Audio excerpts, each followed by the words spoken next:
Bismillahirrahmanirrahim. Assalamualaikum warahmatullahi wabarakatuh.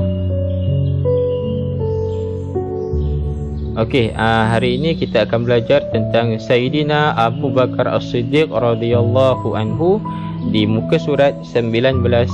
Okey, semua buka buku teks muka surat 19. Okey, riwayat hidup Abu Bakar As-Siddiq. Nama penuh ialah Abdullah bin Abi Quhafah At-Taimi. Ini kamu kena wajib hafal. Abdullah bin Abi Quhafah At-Taimi. Apakah gelaran dia? Gelaran dia ialah As-Siddiq. Apa makna As-Siddiq? Pendiriannya sentiasa yakin terhadap kebenaran yang dikatakan dan dilakukan oleh Rasulullah.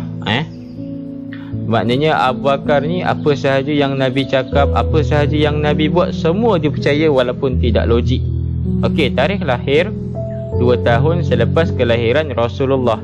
Tempat lahir Mekah Al-Mukarramah. Keturunan Bani Taimi, sebahagian daripada kabilah Quraisy. Okey, nombor 6, jawatannya ialah menjadi khalifah Islam yang pertama pada tahun 11 Hijrah. Pada tahun 11 Hijrah, Abu Bakar ni menjadi khalifah yang pertama, menggantikan tugas Nabi. Okey, tempoh memerintah ialah selama 2 tahun 3 bulan.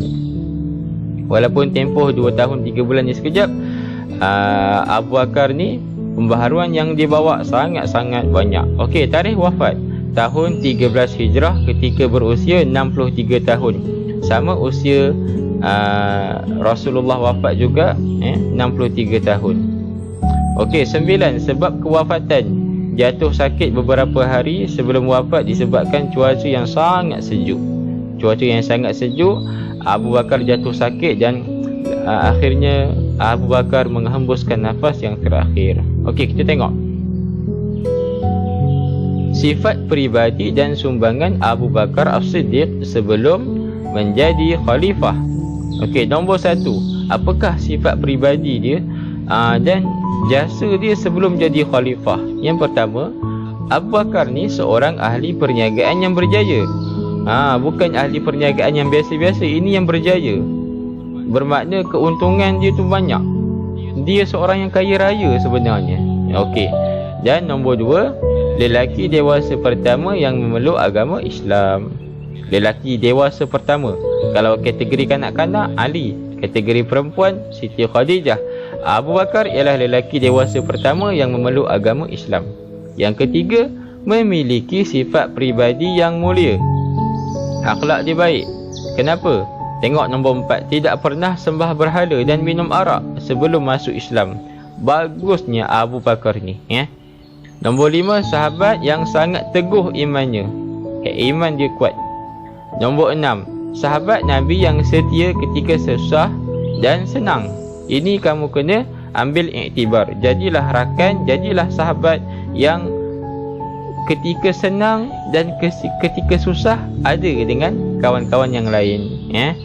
Jangan kawan ketika senang je, ketika susah tinggalkan kawan. Jangan macam tu. Okey, 7, mempercayai cerita Isra' Mi'raj yang dilalui oleh Nabi Muhammad. Okey. Nombor 8, menemani Nabi hijrah ke Madinah. Nombor 9, selalu membebaskan hamba seperti Bilal bin Rabah. Abu Bakar ni dia suka membebaskan hamba. Okey. Kita tengok jasa, sumbangan dan pengorbanan Abu Bakar As-Siddiq semasa beliau memegang jawatan khalifah. Okey. Memerangi, yang pertama, memerangi dan menghapuskan golongan murtad. Apa makna murtad? Murtad ni keluar daripada Islam. Rupanya bila Nabi wafat, ada sebahagian sahabat yang dah Islam, berjuang bersama-sama, hijrah sama-sama, murtad. Dan tidak mahu membayar zakat. Dan ada juga golongan yang mengaku menjadi Nabi. Abu Bakar ambil keputusan untuk perang, bunuh tiga golongan ni. Golongan murtad, tak nak bayar zakat dan mengaku jadi Nabi.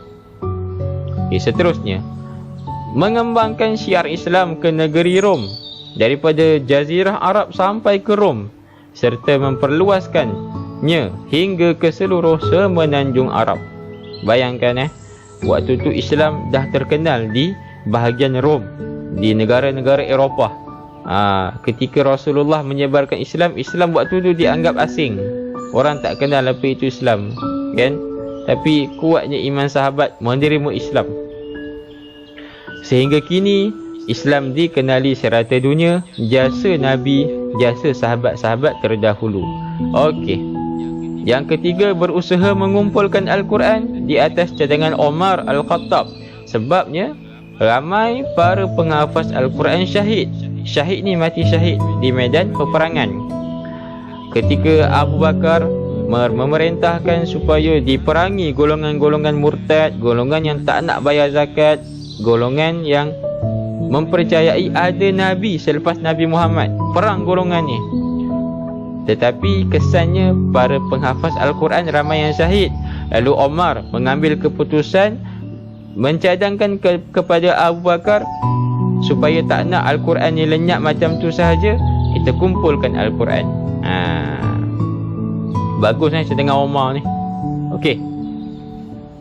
Jadi itu sahaja video Ustaz nak tunjukkan kepada kamu pada pagi ini. Ustaz harap kamu dapat memahami, walaupun sedikit sebanyak kamu dapat faham, kan?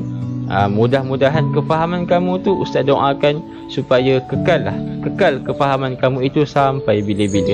Okey. Jika ada apa-apa soalan nak ditanya, boleh terus WhatsApp Ustaz. Okey. Ustaz doakan kamu menjadi pelajar yang soleh dan solehah. Okey, assalamualaikum. Bye.